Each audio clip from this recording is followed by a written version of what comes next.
Kasi alam mo, ako 15 years pastor and when I'm converting to the Catholic Church, but Pastor Ali is 37 years pastor, no? So mas grabe times 2, pastor, no? 15 years, so sobra pa sa times 2, no? Kasi 37 years pastor, wala nang pag-asa na magiging Katoliko. Ngunit in God, nothing shall be impossible. He is now a Catholic at heart and mind. Pero ang postura niya, pastor pa rin.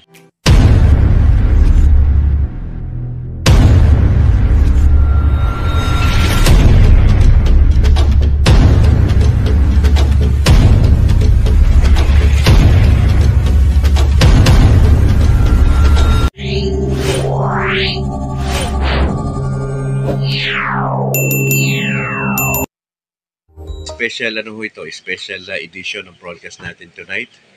Kasi meron tayong bisita rito eh. Sinadya pa ho tayo, no? Si Bro Noe. Ayan. Si Bro Noe. Bro Noe, bati mo na kayo sa ating mga listeners.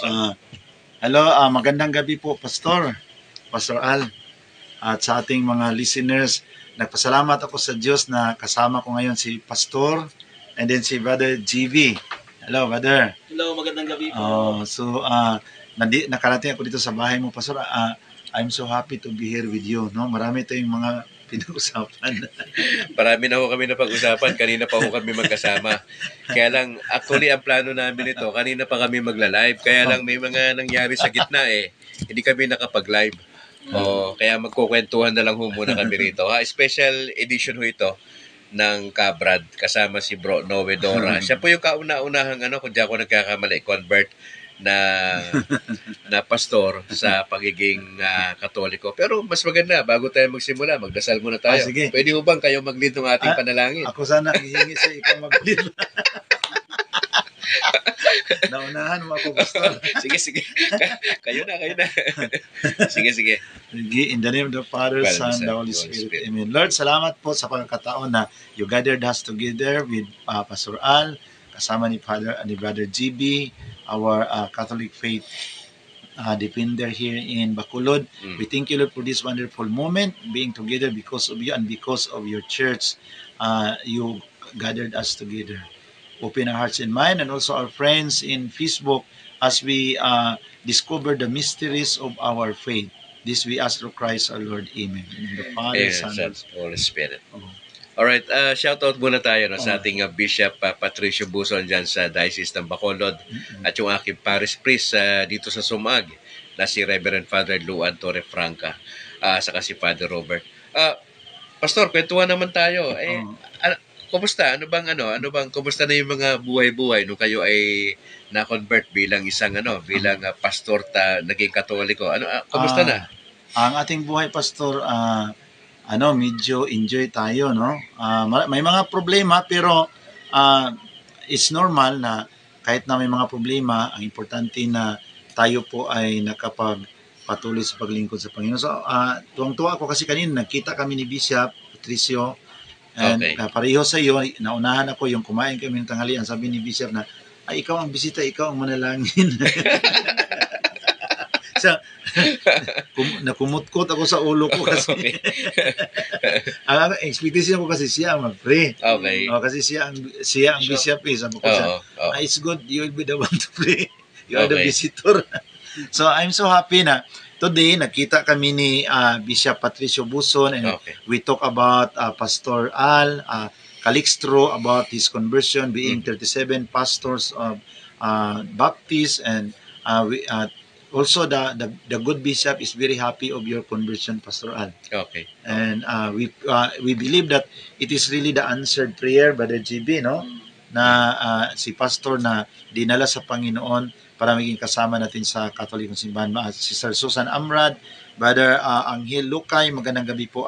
Brother GB, ano bang masabi mo sa ating mga viewers? What can you say to our viewers? Hello po, magandang gabi po sa mga taga-subaybay ng Kabrad at mga followers ni Brother Noe, no? Ako ay lubos nagpapasalamat, especially doon sa ating Panginoon, at ako ay nandito kasama nila yung mga mabibigating pastor sa panahon ngayon. No, hindi man ako pastor, member ako ng Catholic Faith Defenders, pero blessed na blessed kasi kasama ko tong dalawang haligi ng mga pastor doon sa kanilang mga simbahan noon.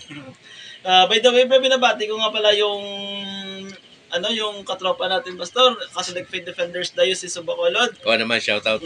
Shout out do sa ating Diocesan President, Brother Paul Gailan, sa ating Vice President, si Brother Harvey Angke, sa mga katropa natin na nanonood, sila ni Sis Apple, Brother Rod, mga Di Nicolas Brothers. Yun. Yun yung shout out. Shout out. Bro, andito ako ngayon, kasama ko sila.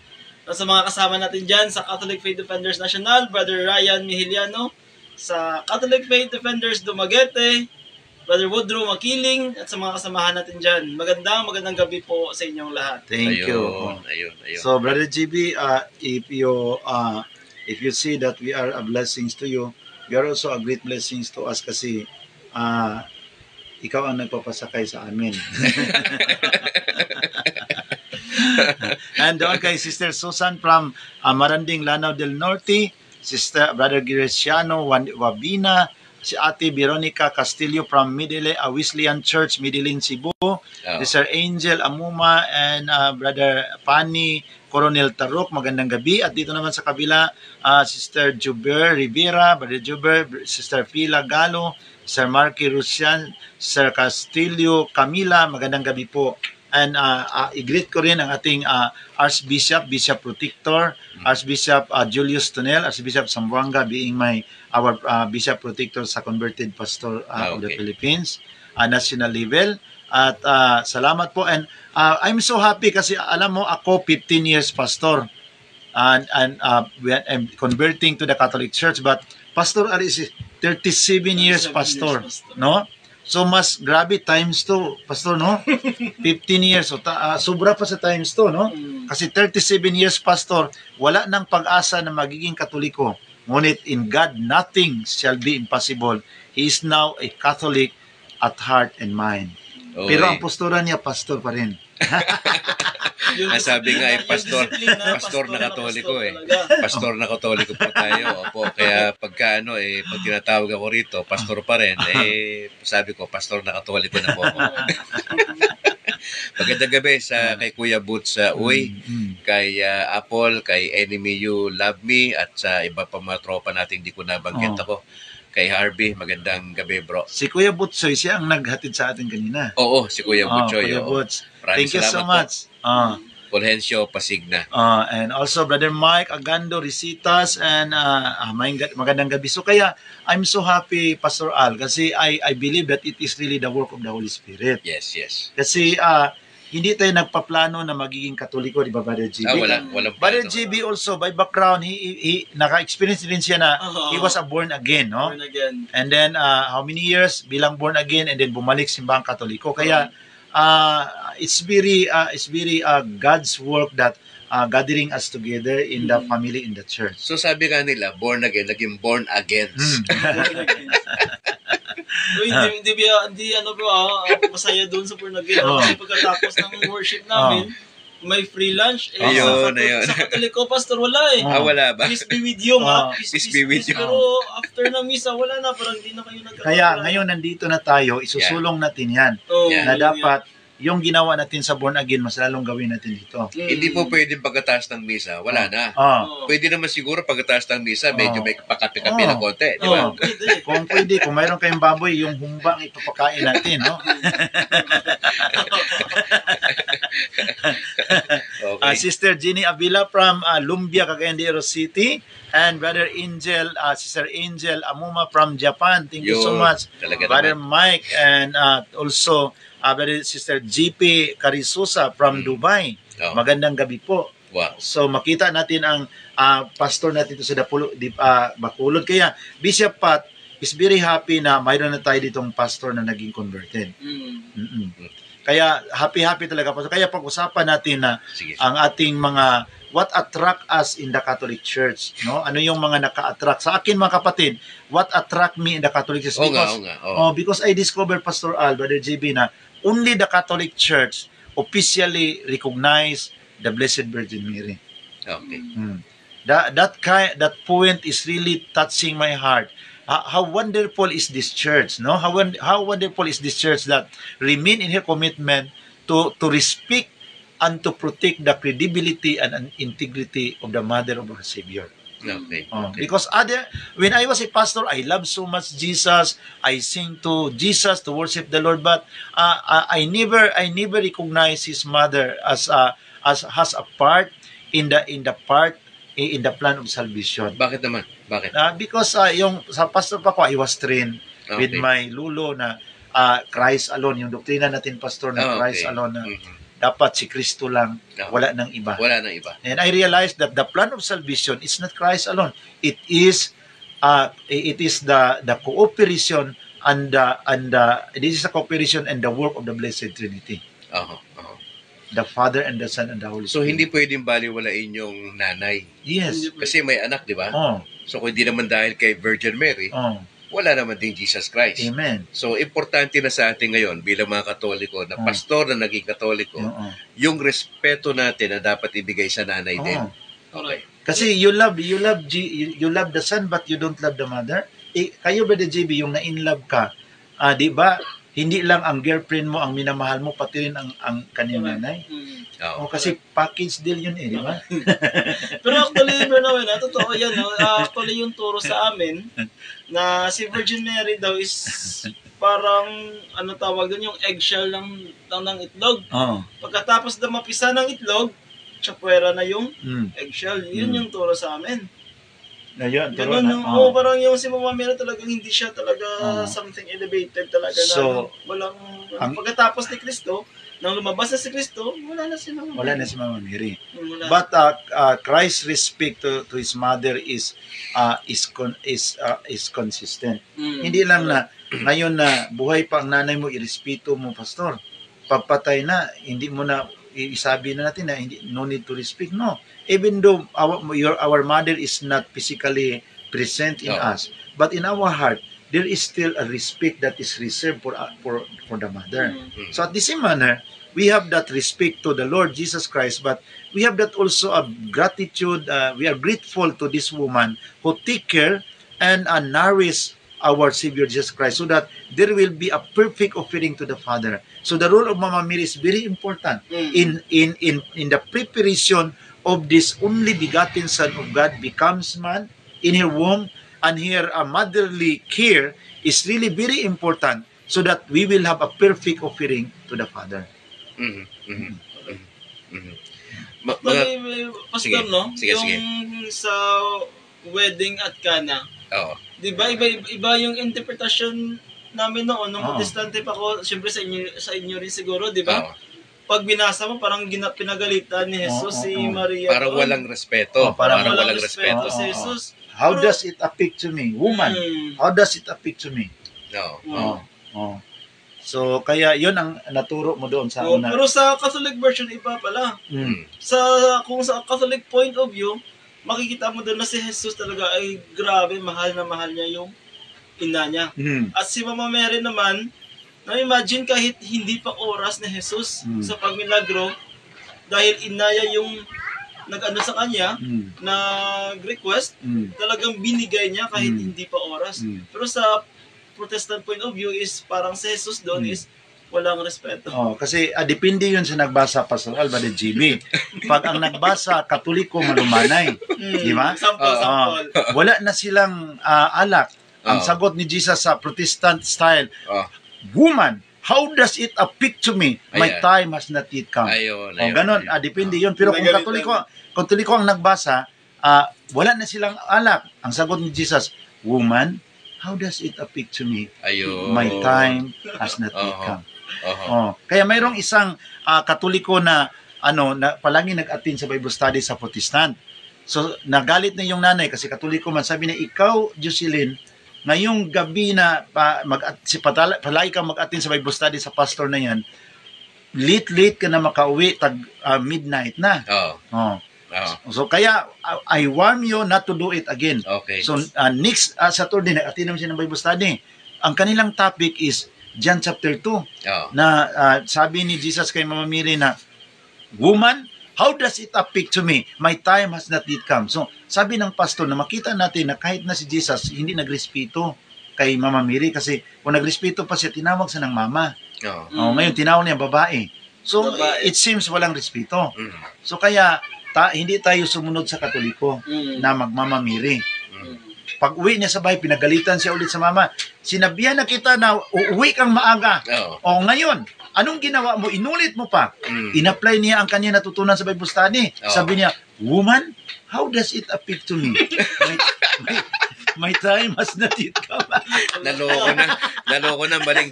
Ay, wag kayong susunod sa ganung sistema, ha. Maling sistema po 'yan, opo. Bro Noe, kasi na-obserbahan ko yung kwento mo. Brad, kasi nung tinanong ako, when I was interviewed ng station sa Bacolod, kung ano ba talaga sa akin, ba't ako napunta sa Katoliko? Sabi ko, hindi nagpakita sa akin si Mama Mary. Ako ay hindi rin ako bunga ng debate. Ako ay personal research, a quest for truth. Bro, parang ang balita ko sa iyo, pagdating kay Mama Mary, ano ba nangyari? Yung sa conversion mo, ano naging papel ni Mama Mary sa conversion mo? Because first I have a divine intervention yung wala talaga akong plano pa sa magiging Katoliko. I enjoyed my being a pastor. No?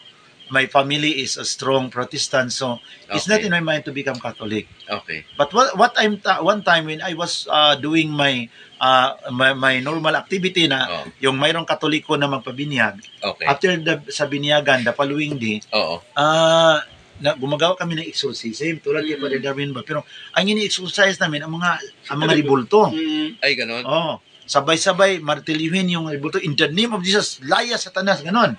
Bakit mamartilyohin nyo? Ano bang nasa kasi isip kami my papa is very conservative type na preacher. Hindi like sa'yo na you are Southern Baptist, very medyo liberal. Medyo liberal, friendly approach. Friendly kami. Hindi kayo nagmamartilyo. Ay, walang ganon. Walang ganon. Sa amin, nabilong kami sa isang mind na mga conservative na, kasi ang aking tatay is hilig ng debate, Pastor. Mahilig siya debate yung tatay niyo. Sige. So, kaya yung attitude niya nag-transfer sa akin. Minartilyo ko ng mga santo, yung punta na ako kay Mama Mary, I heard the voice, sabi na, why you hate the image of my mother? Okay. Rinibyo ko, Pastor, laya Satanas, do not disturb me. Ay, ganon. O ganon ako. Okay. Then, bumalik yung boses, bakit may nanay ba si Satanas? So, napag-isip-isip ako na, kung si Satanas yun, sabi niya, why you hate the image of my mother? So, kung sinabi ko, rinibyo ko, laya Satanas, do not disturb me. But the voice said again, bakit may nanay ba Satanas? Then I pause for a moment. So, napaisip ka? Napaisip ko, hindi ko natuloy ang pagmartilyo sa larawan ni Mama Mary. And I resist the message. Hindi ito mensahe ni Jesus. Kay Satanas to. Kasi dinidisturbo niya ang aking pag-deliverance. So, mamartilyohin mo na lang, hindi natuloy kasi may boses. May boses. Pag uwi ko sa bahay, I keep on reflecting on it. Okay. Until how many months, nagiging clear sa aking isip at puso na the voice is not the voice of Satan, but it is the voice of our Lord Jesus Christ. Kasi si Satanas, wala mang nanay. Wala nanay. Si Jesus mayroong nanay. May mga panahon, hinanapan ko siya ng nanay, Pastor. Sino? Si Satanas. Yun nga, bro, no? Makibigan, ito. Nag-i-enjoy si Bro Noe sa kwento. Kwento niya to, ha? Version niya to. Hindi ko to version, ha? Version ni Bro Noe Dora. Okay. So, when hinanapan ko siya, yung may mag-away ng mga kapitbahay, tawagin niya ang kanyang asawa, yung bana niya, yawa, akala ko yun na ang nanay ni Satanas. Okay. Pero hindi pa rin siya ma-qualified. Kasi sa bibig lang niya lumabas ang yawa until I surrender to the Lord na I said that it's really the voice of Jesus. And from that moment, the conversion began in my heart. I become interested in studying the doctrine of the Catholic Church. And there I discovered that from my biblical knowledge, I discovered the biblical truth of the Catholic Church. Bro, bilang pastor, may ganong eksena. Yung proseso, gaano kahaba nung natanggap mo na yung turo ng simbahan, yun nga, totoo kumpara doon sa nakagisnan ng turo? Nag-umpisa itong aking pagninilay year 2000 and I accept my baptism in the year 2007. Matagal din. It was almost matagal din. Almost more than 6 years of struggle and reflecting if I will accept the challenge in my heart to become a Catholic or to remain as a pastor. Anong pinaka naging struggle mo ron do sa ganung kahaba na taon? Kasi sa akin, ano lang more or less mga 3-4 na taon.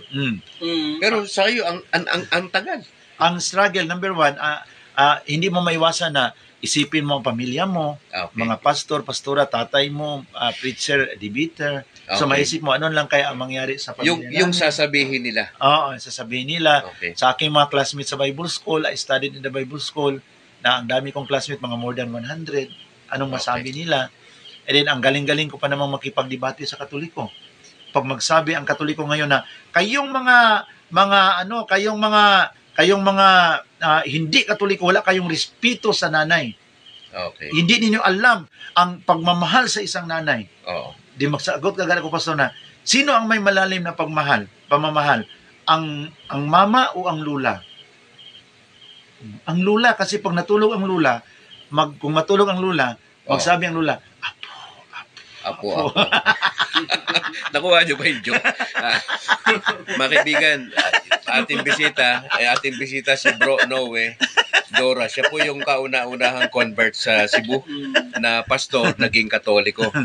Binisita ko si Brad Calix dito. Kaya ito, jamming kami rito sa broadcast. Actually, sabay kami nagbo-broadcast. Siya, bo-broadcast din siya sa sarili niya. Ako, nagbo-broadcast din. Kaya masyado magulo yung aking Ayan, hindi kasi makita rito.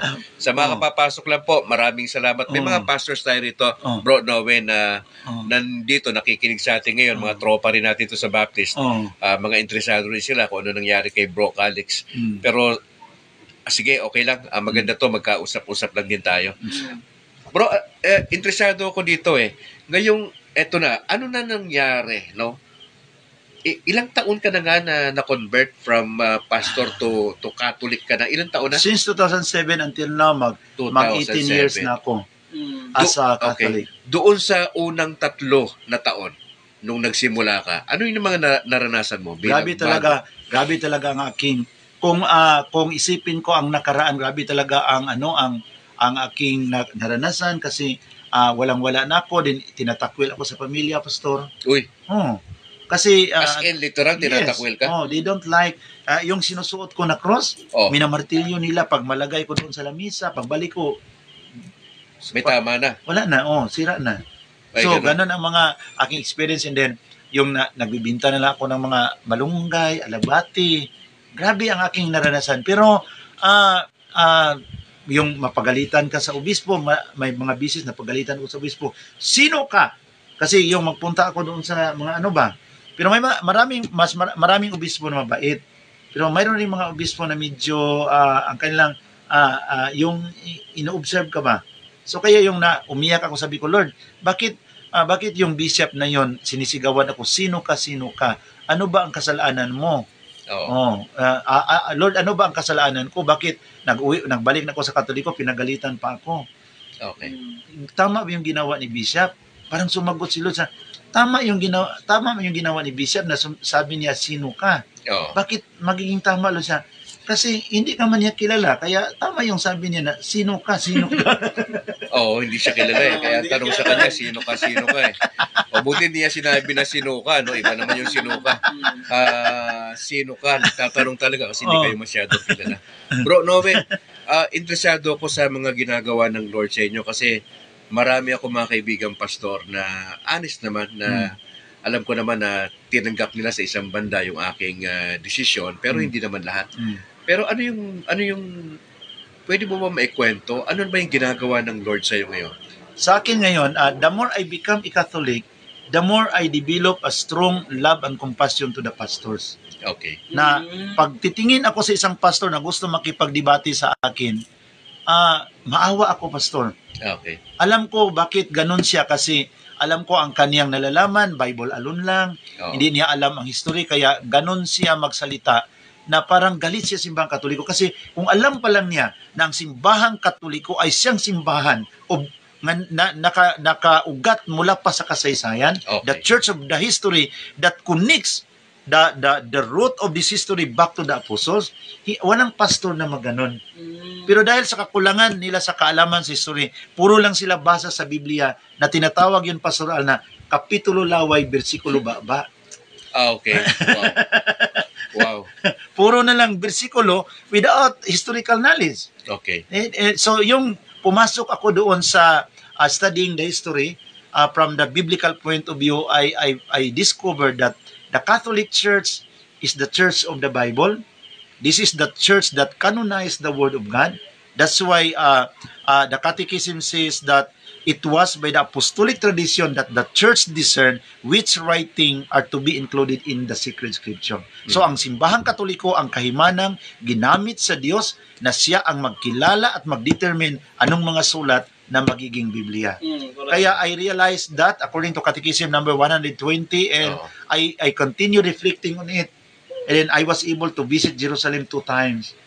Doon sa libingan ng ating Panginoon, umiyak ako doon, Pastor, mga kapatid. At doon sa kwarto ni St. Jerome, umiyak ako kasi yung tinatranslate ni St. Jerome ang mga secret writings into Latin. No? Parang niluto ang bato diya siyang kamot, nabangag. Kay 30 years siya, Pastor. Wala pa man to yung mga lapis, wala pa to yung ballpen. Wow. Balhibo pa man to sa manok, itunlo na iyan na. So, ang bato nga na dito ang iyang siko, hangtod karon nabangag. Wow. Oh. And after the 30 years of work, St. Jerome submitted his work to the Pope, and the Pope called a local council in Rome, bishop in Rome, and began to study and prayed and discerned which writing are to be included in the Bible. Kaya it was really a divine providence na naging Katoliko ako, Pastor, kasi wala akong plano na maging Katoliko. Tulad sa iyo, pinaplano mo ba na maging Katoliko ka ngayon? Wala. Wala tayong ganung plano. And we believe it is the plan of God na nandito tayo ngayon. Nagkita-kita tayo ngayon at nandito ang ating mga viewers no, na kasama natin. Kaya ngayon, Pastor, interesado rin ako na gusto kong malaman ano ba ang mga pinakamabigat na punto na you make that very, very serious decision to become a Catholic. I want also to know. Basically, doon sa kinuwento ko sa aking sa aking 51 minutes na pagsasalaysay nung December 3. Ang naging ko rason kung bakit niyakap ko yung turo ng simbahang Katolika. Number 1, yung wala akong alam na denomination o grupo na pwede nilang matrace yung pagiging legit nila, yung pagiging tunay, maliban doon sa simbahang Katoliko. Yes. Correct. Wala akong alam na grupo kasi ang Baptist lang, tignan mo, sa kasaysayan, kailan lang ba sumulpot ang Baptist? At ang dami-daming Baptist, hindi magkasundo. That's number 1. Pangalawa, yung sacraments, 7 sacraments. Ang pinaka-importante sa akin doon, importante lahat yon, pero yung matindi yung dating sa akin, yung yung Eucharist. Eucharistia. Kasi communion sa sa Baptist kasi lang yon, symbolic. Pero yung realization, nagbabasa ka, dumating ako sa point na, teka muna, hindi ito symbol. Literal ito. Literal talaga. Yung makonvince ka, for so many years na tinuturo mo na ito ay, symbol ito.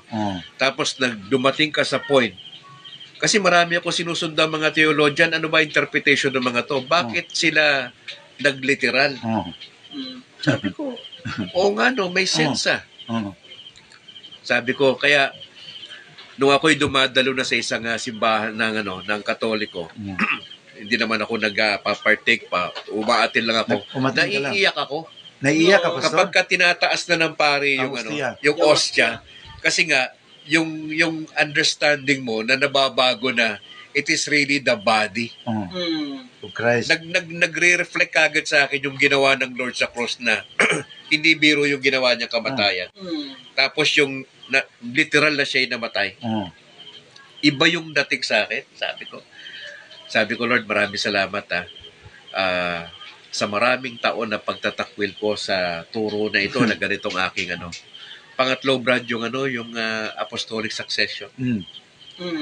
Wala tayong apostolic succession. Wala sa mga denomination, wala, alam natin. Ang Baptist founded by men. Ni John Smith. John Smith yan Kaya yung palusot na lang, bro, walang relihiyon ng mga kapabigtas kasi hindi namin matrace So yun lang yung palusot. Yun yung ilang sa mga bagay na napaka Brad, mabigat na hindi mo talaga Actually, dalawa lang naman eh. Yung aking first pick talaga, Orthodox Church eh. Yun talaga yung first pick ko. Sabi ko, dalawa lang naman yung tama. Orthodox lang naman, saka Catholic. Sa akin, sariling pag-aaral. So, sabi ko, wala akong choice. Kundi yung Catholic Church talaga. Amen. Kaya ako lang, personally, nagpapasalamat lang ako kasi may mga kaibigan akong pastor na hindi naman lahat sumang-ayon. Pero may mga kaibigan ako na talagang nirespeto nila yung decision. Kasi honest eh. Honest to goodness na sinasabi mo, sabi ko nga, ayokong dalawa mukha eh. Natatakot kasi ako doon bro, na halimbawa, mahuhuli ka ng mga listeners and viewers mo 1 year after. Hindi ka pala ganun. So, may halong takot ka ba at yung gusto mo na maging honest, mas nanaig sa akin yung pagiging honest ko bilang mangangaral. Kasi representative tayo ng Panginoon, nagangaral tayo ng salita niya, tapos malaman ng mga tao, dalawa pala yung mukha mo, napakahirap. No? So, finally, nag-decide ako na kailangan kong lumabas. Kailangan kong ipahayag ito, maski na anong mangyari, tatanggapin ko ito. Kaya siguro yun yung ilan sa mga bro, Noe. Yung it was happened December 3. December 3 yung aking public declaration sa birthday ko mismo. Alas 8:41, no? Yun yung naka-record. Hindi ko alam, bro, Noe, na sasabog yun eh. Kasi wala akong intensyon na gano'n. Siya yung salarin, bro. hindi ko alam kung bakit sumabog. Nagulat na lang ako. May nagsabi sa akin kasama sa CFD. Pre, pinag-uusapan ka sa media. Pinag-uusapan. Anong pinag-uusapan? Tignan mo sa YouTube. Putok na putok ka. Bro, nanginig ako na hindi ko maintindihan kasi first time in the history, hindi ko alam ang gagawin ko eh. Nung pumutok yung nag-trending yung video, lahat ng kakosa ko, hanggang Mindanao, sabi sa akin, Al, ikaw ba yon? Hindi sila makapaniwala na may ganong moment. Kasi kilala nila ako. Walang Alcalixtro na gaganon. Ang sabi ko na lang, ano po ba yon? Hindi, may kumakalat na video rito, pinadadala tong video nito, nakikita namin mukha mo rito, gusto namin itanong kung ikaw itong video na to. Sabi ko, ako po. Ako po. Ganun lang. Para wala nang masyadong ako po yan. Tapos marami na silang series of questions. Hindi ko na lang muna kasi nga, nasa moment ako na nasyak ako eh. Nung kinabukasan, kasi gabi yun, di ba? Pumutok parang kinabukasan, 4. Kaya hindi ko alam ang gagawin ko. Kaya nababasa ko yung mga comments, ang dami, hindi ako makasagot literally. Hindi, I was stunned. Hindi ko alam ang gagawin ko. So, grabe, Pastor, no? Kasi sa akin rin, mga kapatid, yung apostolic succession is very strong in the line of the Catholic Church. Na talagang pabalik, mayroon rin talagang kasaysayan na makabalik doon kay San Pedro. Okay. At sa pagpunta ko doon sa Jerusalem, kahit nasa libingan na ating Panginoon, ang Catholic Church is the custodian of the tomb of our Lord Jesus Christ. Okay. Pagdating ko doon sa bahay ni Jesus, ni Mama Mary sa Nazareth, it was the custodian there is the Catholic Church. Lahat sa bahay ni San Pedro, Katoliko, sa Church of All Nations, kung saan si Jesus Christ na nanalangin sa Gethsemane, Catholic Church, lahat doon Katoliko. So, habang nagtanong-tanong ako doon, nalaman ko na ang the Catholic Church, every Good Friday, ang lahat na offering natin, ipapadala natin sa Holy Land para pangtusto sa pangangailangan sa mga historical churches. Okay. So doon walang mababago doon. You cannot renovate a church kahit na choral, kahit na pins niya Brother Al, Brother GB, kung walang approval sa Pope. Okay. So doon ko naintindihan na talagang Katoliko. Imagine ka, you cannot hindi ka maka-renovate sa mga simbahan diyan sa Holy Land na sa Katoliko kung walang approval sa Santo Papa. Kung totoo na ang mga taga-ibang sikta ang totoong simbahan, bakit hindi sila kinukonsulta, Brother Al? Okay. Di ba? Okay. So, why is it that any improvement, any changes of the historical churches in Israel need the approval of the Holy See? Okay. So makita natin na this is really the mother church. not only biblically speaking, but by actual evidence, the Catholic Church has the claim that this is the church founded by Jesus. Because all the renovation, all the changes of the church in the Holy Land, the Church of the Sepulchre, the Church of Nativity, the Church of All Nations, the Church of St. Peter of Galicanto, all the historical churches, hindi ka makagawa ng changes without the approval of the Pope. Mhm. So diyan natin maintindihan na the Catholic Church is really the mother church. Okay. Okay. So, the more I was there, the more I become a Catholic, the more I feel compassion to those pastors that are attacking the Catholic Church. Kaya nga mayroong makipagdebate sa akin, pastor. Debate ta. Ang aking sagot, pastor, saan ba ang lugar ninyo? Ano bang address mo? Kasi plano ako, dadaanan ko kayo. So, bibisitahin mo. Bisitahin So, ko hindi ka talaga. makikipagdebate? Hindi ko makikidebate. Okay. Debate ta, saan ka? Patunayan ko na mali ka sa pastor, saan ang i-message ang address mo kasi I'm traveling, daanan ko kayo. Kasi dito sa Bacolod mayroong mga dito gusto makipagdebate, pero yung nakita ko na sila face to face, biglang nag-iba ang kanilang puso. Nagbago. Hindi na debate. Kundi magkape na tayo.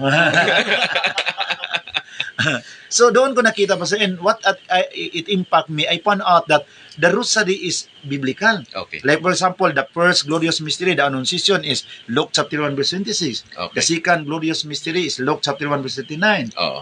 The third glorious mystery is Luke chapter 2 verse 1 to 7. So, yung sinasabi ko noon, when I was a pastor na ang rosary wala sa Biblia, I found out na ang rosary pala ay nakabatay tanan sa Biblia. Nakabase sa Bible. Nakabase sa Bible. The fourth joyful mystery, the presentation of Jesus in the temple, is Luke chapter 2 verse 21. The fifth joyful mystery, the finding of Jesus in the temple, Luke chapter 2 verse 41. Everything in the rosary is in the Bible. So, parang pinagsisihan ko yun, sorry Lord, na noon sabi ko, ang mga Katoliko nag-rosary, wala sa Biblia. Pero ngayon, yung pinag-aralan kong maayos, I found out na ang rosary para ay nakabatay sa salita ng Diyos. Bro, maiba tayo kasi Advent natin ngayon, sa mga Katoliko, Advent. Para kay Bro Noe, ano itong personally, anong dating ng Advent para sa'yo? Nakita ko na bakit ito ay ginagawa sa simbahang Katoliko na mayroon tayong pag-celebrate sa birthday ni Jesus, sa kanyang pagpapako sa cross. The purpose of this so that the young generation slowly the truth of the gospel of the life of Jesus is slowly curved in their mind and their heart. Kaya pala inuulit-ulit kasi sa doktrina natin, pastor, is bawal yung paulit-ulit. Bakit sa Katoliko inuulit-ulit? The purpose of doing this is for our young generation that they will also understand about the story how the Lord saved us. Okay. Kaya the season of Lent, para sa ating mga malaki na, mga mature na, wala ting problema, alam na natin yan. But the concern is our little children na habang sila ay sumasama sa atin, slowly, unti-unting maisulat sa kanilang puso at isip ang kasaysayan sa pagliligtas sa atin. Okay. That's why season of Lent, we are remembering the birthday of Jesus and the church is reenacting it. Ano yung tawag? Reenacting, brothers and sisters, para the new generation will also slowly learn about the saving story of the Lord for all of us. Bro, linawin mo nga to, no? Kasi marami sa social media, hindi sila mapakali. Isa sa mga akusasyon sa mga Katoliko, bakit kayo naglalagay ng 25 ng December na kapanganakan ni Jesus yan? Paano natin ipapaliwanag yan sa inyo? Matagal na kayong Katoliko na pastor. Ano bang simpleng paliwanag dyan sa mga non-Catholics friends natin? Actually, I realized that in the new standard version of the Bible na mayroon silang chart doon. Okay. Yung Bible na yan na translation is translated by the evangelical. Okay. Doon nakasulat na ang yung pagpasok ni Sicaraya sa temple para mag-offer ng magsunog siya ng insinso. It was the Day of Atonement according to Leviticus chapter 16. Okay. And that is the month of Tisri in the calendar, the Jewish calendar. That is the month of September. Okay. And the date then estimated is September 2024 to October 6, something like that. Okay. So kung ang pagpasok ni Sicaraya is month of Tisri according to the Jewish calendar, and that is will fall in September 24 on 25. So is Zechariah entering into the temple according to Luke chapter 1 and offer the incense, and it is in accordance to Leviticus chapter 16, and that is September 24 and 25. And then the Bible says in Luke chapter 1 verse 26 na on the 6th month of Elizabeth, the angel Gabriel appeared to the Blessed Virgin Mary. So when the counting says that the 6th month of Elizabeth, counting from September 24, the 6th month would fall in March 24. Okay. That's why the church is celebrating the Church of Annunciation in September 25. Okay. So the feast of the Annunciation, March 25. Na ang counting niya nagsimula sa September 24, the Day of Atonement according to Leviticus chapter 16, and ginawa ito ni Zechariah sa Luke chapter 1, na ang pagpasok niya ay September 24, at ang counting niya sa Luke chapter 1 verse 26 on the 6th month of Elizabeth. So, March 25 on the 6th month. So, from March 25, kung bilangin natin, March 25, April, May, June, July, August, September, October, November, December 25 is the birthday of our Lord Jesus Christ. Ayun. That is the biblical argument based on the biblical event. Hindi natin maibasa na mayroong December 25 dyan sa Biblia. Wala. Kaya nga, sabi ng pastor na basahin mo sa Biblia ang December 25 para ako masatisfied. Mababasa ba? Sabi ko niya, pastor, kung naghahanap ka ng December 25, doon mo yun hanapin sa kalendaryo. May Ganon. So, hindi talaga mababasa December 25 sa Bible. Sa kalendaryo dapat hanapin. Sa kalendaryo. Okay. Hindi ako nagsabi niya. Si Bro Noe nagsabi niyan, ha? Yun po'y argumento ng isang matinding taga-Cebu. Okay. So, of course, because of that basing on the Leviticus chapter 16, the Day of Atonement, and Zechariah entered into the holy place on the month of Tisri, which fall in September 24. And then, the Bible says in Luke chapter 1 verse 26 that on the 6th month of Elizabeth, counting from September 24, it will fall to March 24. Okay. March 24, in the Jewish counting, Pastor Al, mag-umpisa yon sa 6 p.m., 6 to 6. Okay. Kaya nga, ang September 24 sa atin, magiging September 25 na yon sa Jewish calendar. Okay. Kasi the Jewish calendar is counting from 6 to 6. Okay. So kung ipinanganak si Jesus Christ sa December 24, no? That is 25 sa Jewish calendar. Okay. And we are understanding the calendar arrangement according to the Jewish calendar, not really in our Gregorian calendar. Because the people during the time is depending on the Jewish calendar, because Gregorian calendar was promulgated in 1582 by Pope Gregory. So before 1582, the people were always counting according to biblical arrangement and understanding in the Jewish calendar. So kung ipinanganak siya ng December 24, it is December 25 in the Jewish calendar. So based on the biblical event, we cannot read December 25 in the Bible, but in accordance to biblical event, we understand that it is really December 25 because the annunciation of the birth of Jesus is March 25. And based on Luke chapter 1 verse 26 that on the 6th month of Elizabeth, so we go back to the time that Zechariah, the husband of Elizabeth, entered into the temple, and the angel informed Zechariah that Elizabeth would conceive. Kaya sabi ng angel kay Mama Mary, look at your relative Elizabeth. She also conceived a son in her old age, and this is now 6 months for her, who is called barren, because nothing shall be impossible with God. Sa Bisaya, Pastor, tanawa si Elizabeth nga imong igagaw. Nagminupos na. Tigulang na kayo, nagminupos na, pero nagburos siya. Kay walay dili mahimo sa Ginoo. So kung si Elizabeth, Pastor, ang tawag sa Bisaya, kung si Elizabeth nagminopause, unsa may atong matawag kay Zechariah? Nga tigulang ng pugkaayo. Dili po siya matawag og menopause, kay ang menopause sa babae ra man na. Ano panlalaki? Ang panglalaki nikupos. Nikupos. Hindi po galing sa akin yan. Kay Bro Noe ho galing yan. Nikupos daw ho. Sa panlalaki, nikupos. Daloko na. Iniisip ko, no, baka next year ho, magkakaroon kami at least once a week na tambalan ito. Tambalan ni Brad Calix saka ni Bro Noe, no? Gusto natin gawing light yung mga may hirap na usapin na doktrina sa Katoliko. Hindi naman gawing katatawanan, kundi maging light lang na Hindi naman kami theologian, sa totoo Oh. lang. Kami po ay nagsusumikap lang din naman na aralin ng simbahang Katoliko. Pero gusto naming iparating lang ho sa inyo ng medyo, lang, yung light lang. Light lang. Light lang. Oh.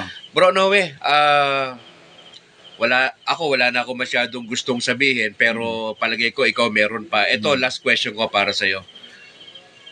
Anong ginagawa ni Bro Noe ngayon? Parang it seems dumiretso ka lang dito sa Bacolod, gusto mong ma-meet si Brad Calix, at ngayon nakita tayo, kagabi pa tayo nagkita, nag-uusap. Ano ang gusto mong sabihin sa mga natin, sa mga tagasunod natin sa kay Brad Calix? Ano ba pinaka-mission ni Bro Noe sa ngayon? Sa akin, brothers and sisters, first of all, yung narinig ko ang public announcement ni Pastor Al, I was so happy. Kaya I was in Manila and I prayed to the Lord, Lord, if you allow me to visit him in Bacolod, and also some CFD officers, and also our good bishop in Bacolod. So I asked the Lord to provide blessings. So the Lord provided the blessings. It was the sign that God is saying yes that I'll be here in Bacolod.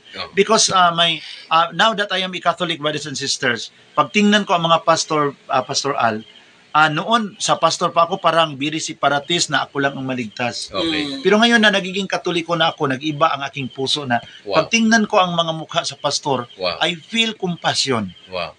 No, na kung alam pa lang nila ang aking nalaman, hindi nila gaganyanin ang simbahang Katoliko. Kaya sabi sa sinabi ni Kristo sa cross na, Father, forgive them, for they do not know what they do. Okay. Kaya pagtingnan ko ang isang pastor naggalit sa akin, galit kay Mama Miri, ang aking prayer, Lord, patawarin mo si pastor kasi hindi niya alam ang kanyang pinagsasabi.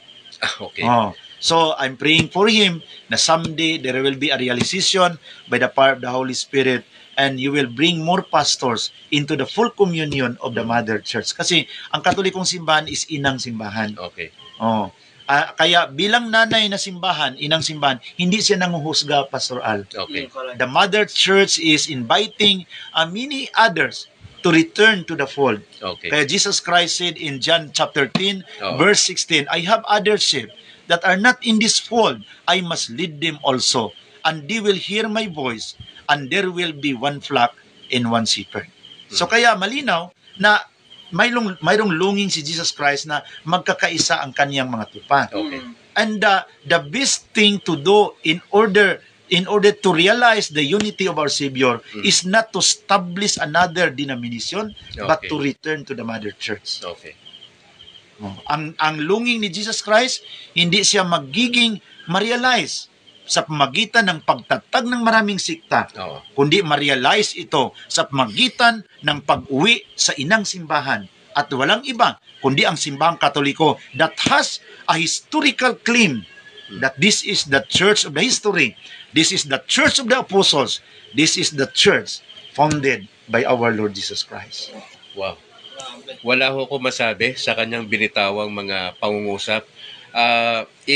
Paki-comment lang ho kung gusto nyong magtambal kami next year na to at least once a week. Na-try namin na kasi napaka-busy ni Bro Noe, umiikot sa buong Pilipinas ito. Ilagay nyo sa comment kung gusto nyo kaming makita at least once a week sa broadcast ng Kabrad, ha? Amen. Alam ko naman, di naman tatanggi ito si Bro, no? Pero kasi napaka-busy niya, pakilagay lang sa comment. Gusto kong tapusin na ito kasi si Bro Noe ay meron pa siyang gagawin. Medyo magsasalita pa siguro ito sa kabila.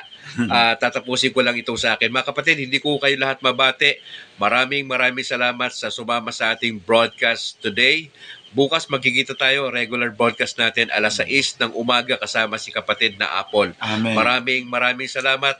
Nakita natin si Bro Noe Dora, ang kauna-unahang converted pastor na naging Katoliko na. 18 years, ilang taon na? 18 years na ako. 18 years na ho siya na Katoliko. Okay? Magdidibo na ako. Pastor. Magdidibo na raw siya. So, marami pa tayong mga panahon na makakasama natin si Bro Noe. Ano lang to, talagang dumaan sa bahay at gusto niya akong makita at ganito collab ngayong gabi. Amen. Paalam muna ngayon mga kapatid ha. Salamat, magkita tayo bukas sa lahat ng mga nakasama ngayon. Maraming salamat. Shoutout sa lahat na hindi ko kayo mabanggit po ngayon. Maraming salamat. Amen. Nakasama natin si Bro Noe saka si Bro Akma ng Catholic Faith Defenders. Amen. God bless. Al Calixtro, magkita tayo bukas. Brad Calix. Amen. Salamat po, salamat. And then, mga kapatid, salamat po sa inyong prayers. Ngayon, pagkatapos sa aming usapan ni Pastor Al, I will proceed to Dumaguete. I'll be traveling tonight. Wow. Now, this sacrifice that we have, Brother Pastor Al, it is a response to God's gracious invitation. Wow. No, na we will invite many others to return to the fold. Wow. Kaya after sa aming live ngayon, sasakay naman ako ng bus na going to Dumaguete, mga 8 to 9 hours, doon ako matutulog sa bus. Kaya I expect your prayers na sana bigyan pa tayo ng good health and also protection, no? Oo naman. Kasi maraming galit sa atin, pero pag makita nila ang ating mukha, nag-smile sila, Pastor. So, kaya salamat po sa inyo. And then, salamat sa inyong mga support. Kahit makunting bagay lang, malaking bagay yun sa atin, Pastor, no? Opo. Malaking bagay. So, nandito ako ngayon sa kay Pastor Al. Tuwang-tuwa, no? Na hindi lang ako nag-iisa. Marami pa, no? Marami pa kayo. I'm so happy, mga kapatid. Yes. po. So, before I end, manalangin muna tayo. Okay, sige. Pero bago Brother GB, hindi ko na palalagpasin tong moment na to na Pastor Noe, maraming salamat sa pagpunta mo dito sa Bacolod. Yes. Actually, Brother Al, no, kaya kapag nag-invite ka kay Pastor Noe, malaking pera yung kailangan mo. Ikaw dapat yung magbigay ng pamasahe sa kanya. Tama. Pero grabe yung effort ni Pastor Noe na siya yung effort talaga, no? Sa kanya yung pamasahe, no? Pagod na siya, tapos pumunta pa talaga dito sa Bacolod at yun nga, nakipag-meet lang sa him. Siyempre. So, Wow. Thank you. Pastor Noe, maraming salamat. Thank you, bro. Thank you. And salamat din, Brother JB, ha, sa pag-midget, no? You inform me about Pastor Al sa inyong lahat. And sana, we pray na marami pang pastor magbalik. Yeah. No? More pastors to return to the Mother Church. Kasi kung natutuwa tayo, mas natutuwa si Mama Mary. Mas natutuwa ang ating Panginoon. No? If we are happy na, marami nang bumalik. Kung happy ta, mas happy si Lord. No? Yan ang ating pasalamat sa Panginoon. Kaya, Merry Christmas and Happy New Year. Wow. No? Dili man may mga og pinaskuhan, pero ugatagan mo dapat. Kay ang atong serbisyo sa Ginoo walay bayad, voluntary. Yes. No? Dili ta mangayo, di mga pinaskuhan. Pero na imuhatag okay na gyapon. So salamat mga igsoon, ha. In the name of the Father, Son, the Holy Spirit. Amen. Lord, thank you so much kay Brother Al Calixtro, Brother GB, sa live namin ngayon. Thank you, Lord, sa iyong pagmamahal sa amin. And you are now gathering us in your fold. And nanalangin kami na hindi lang kaming mga Pastor Al at iba pang mga converted, kundi marami pa mga pastora na hipuin mo ang kanilang puso upang sila ay magpanumbalik sa inang simbahan.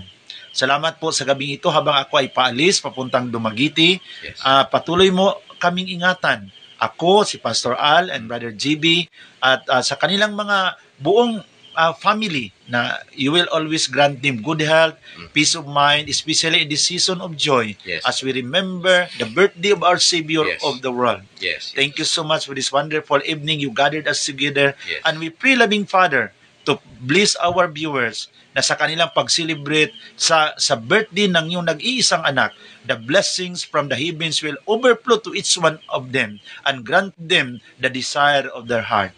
Panginoon, basbasan mo ang lahat naming mga viewers at ingatan mo sila palagi sa lahat nilang mga ginagawa at patuloy mo silang buksan ang pintuan ng kalangitan upang ang iyong mga biyaya ay patuloy na dumadaloy, lalo na sa mga mahal nila sa buhay at sa lahat ng mga tao na naging kasama sa kanilang paglalakbay sa mundong ito. Yes. As we separate each other, we commit everything to you with the intercession of the Blessed Virgin Mary, Yes. through Christ our Lord.